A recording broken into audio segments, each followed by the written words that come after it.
Hello everyone, welcome back to the channel. हम class 8 का chapter 6 combustion and flame वाला कर रहे थे। उसके कुछ लास्ट के पेजेस रह गए, आज हम वही कंप्लीट करेंगे। कल हमने जो लास्ट पढ़ा था वो क्या था, फ्लेम्स के बारे में पढ़ा था।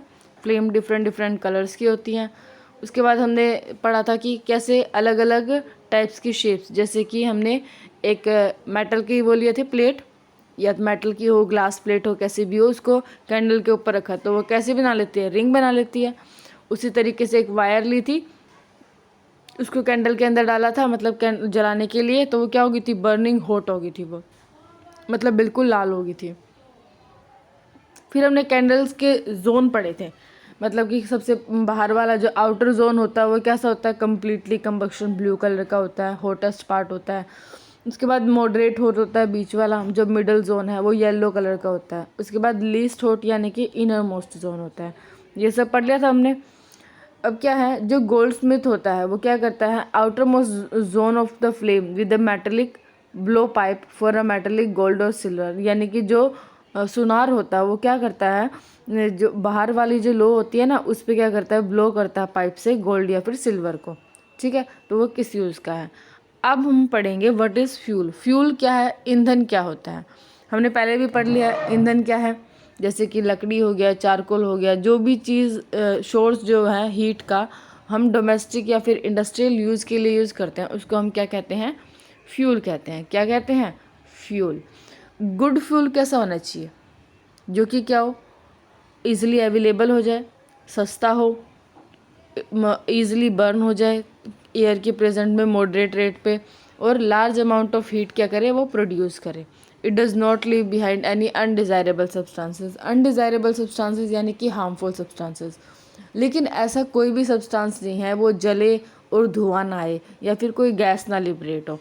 तो क्या है, there is probably no fuel, कोई भी फ्यूल नहीं है that would be considered as an ideal fuel. Ideal fuel यानी कि जो सस्ता भी हो, इसलिए अवेलेबल भी हो, जल्दी जल भी जाए, हीट भी ज़्यादा प्रोड्यूस करे और अनडिज़ायरेबल प्रोडक्ट्स भी ना बनाए, मतलब कि सभी में कमियां होती हैं।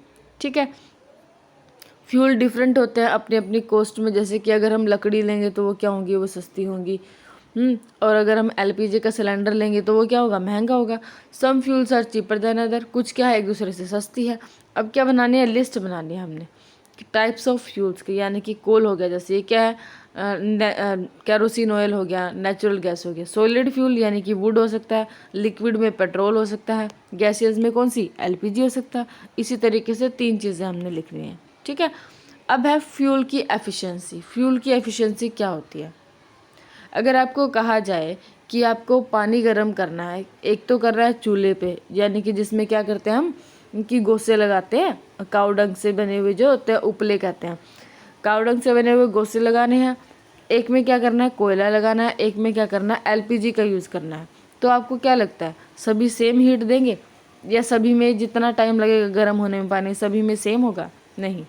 द अमाउंट ऑफ जो क्लोरोफिक वैल्यू होती है वो क्या होती है, the amount of heat energy produced on the complete combustion of 1 kilogram of fuel, यानी कि 1 किलोग्राम फ्यूल के पूरे जलने पर, यानी कि अगर हमने लकड़ी लिया, 1 किलो लकड़ी लेंगे, ठीक है, जब वो पूरी जल जाएंगे तो जितनी हीट प्रोड्यूस करेंगे जितने अमाउंट में, उसको क्या बोलेंगे, क्लोरोफिक वैल्यू बोलेंगे। ठीक है, जो क्लोरोफिक वैल्यू की यूनिट है वो क्या है, किलो जूल पर केजी। ठीक है, किलो जूल पर केजी। अब ये क्या है, कुछ वैल्यूज़ हैं अलग अलग क्लोरोफिक वैल्यू डिफरेंट फ्यूल्स की, जैसे कावडंग केक हो गया, यानी कि गोसे के जो वो होते हैं वो कितनी है उसकी वैल्यू, 6000 से 8000 है। लकड़ी को जब जलाते हैं तो उसकी क्लोरोफिक वैल्यू कितने हैं, 17000 से 22000 है। उसी तरीके से कोल की है, पेट्रोल की है, kerosene, diesel, methane, CNG, LPG का यूज़ करते हैं ना, कितनी है उसकी, 55,000 है, और सीएनजी की 50,000। अब देखो ये 45 45 45, पेट्रोल की, केरोसिन की और डीजल की सबकी सेम है। उसके बाद सबसे ज़्यादा किसकी है, हाइड्रोजन की है। ओके, अब क्या है, बर्निंग ऑफ फ्यूल, जब भी हम किसी चीज़ को जलाते हैं तो उसके हार्मफुल प्रोडक्ट्स निकलते ही निकलते हैं। सबसे पहले जो इंक्रीजिंग फ्यूल कंजप्शन हम ज़्यादा यूज़ करेंगे तो ज़्यादा हार्मफुल होगा, ज़्यादा एयर पोल्यूशन फैलेगा। कार्बन फ्यूल जैसे कि वुड हो गया, यानी कि लकड़ी होगी, या फिर कोयला हो गया, पेट्रोलियम होगा, वो जब भी जलते हैं तो क्या करते हैं, कुछ अनबर्न पार्टिकल्स छूट जाते हैं। वो जो फाइन पार्टिकल्स होते हैं वो क्या करते हैं, फिर क्या करते हैं, वो एयर पोल्यूशन फैलाते हैं। अब दूसरा पॉइंट क्या है, इनकम्प्लीट कंबक्शन। जब भी हम इनकम्प्लीट कंबक्शन करते हैं हम किसी भी चीज़ का, यानी कि पूरी तरीके से नहीं जलेगा वो, तो क्या है, कार्बन मोनोऑक्साइड गैस। ये मेनली है ना, जो व्हीकल्स होते हैं ना, जो पीछे से धुआं देते हैं, जैसे कि ऑटो होगी या फिर कई कई गाड़ियाँ भी होती हैं, तो वो जो ब्लैक ब्लैक धुआं देती है ना, वो सल्फर मोनोऑक्साइड होता है, क्योंकि उनके अंदर क्या होता है, इनकम्प्लीट कंबक्शन होता है, पूरी तरह से कंबक्शन नहीं होता। जो कार्बन मोनोऑक्साइड है वो क्या है, बहुत ज़्यादा हार्मफुल है। अगर हम एक रूम में उसको जला देंगे ना कार्बन मोनोऑक्साइड को, और हम भी वहीं पर सो जाएंगे, तो हम मर जाएंगे सुबह तक, इतनी ज़्यादा हार्मफुल होती है। ठीक है, अब है combustion of most fuel release क्या करता है, कार्बन डाइऑक्साइड रिलीज़ करता है, जो कि क्या करता है, इंक्रीज़ कर देगा कार्बन डाइऑक्साइड, तो हमें क्या हो जाएगी, ग्लोबल वार्मिंग। ग्लोबल वार्मिंग का रीज़न ही ये है कि टेम्परेचर इंक्रीज़ हो जाता है, तो ग्लोबल वार्मिंग भी बढ़ जाती है। ठीक है, अब है burning of coal and diesel release, sulphur dioxide release करती है। ये क्या है, एक्सट्रीमली जो सल्फर डाइऑक्साइड है वो बहुत ज़्यादा सफोकेटिंग होती है, यानी कि सांस लेना मुश्किल हो जाता है। ठीक है, अब क्या है, जो सल्फ़र के ऑक्साइड है और नाइट्रोजन के ऑक्साइड है, जब वो बारिश में मिल जाते हैं तो क्या करते हैं, वो एसिड रेन करते हैं, जो कि क्या है, हार्मफुल होती है फसलों के लिए, खेतों के लिए, मिट्टी के लिए और हमारे लिए भी।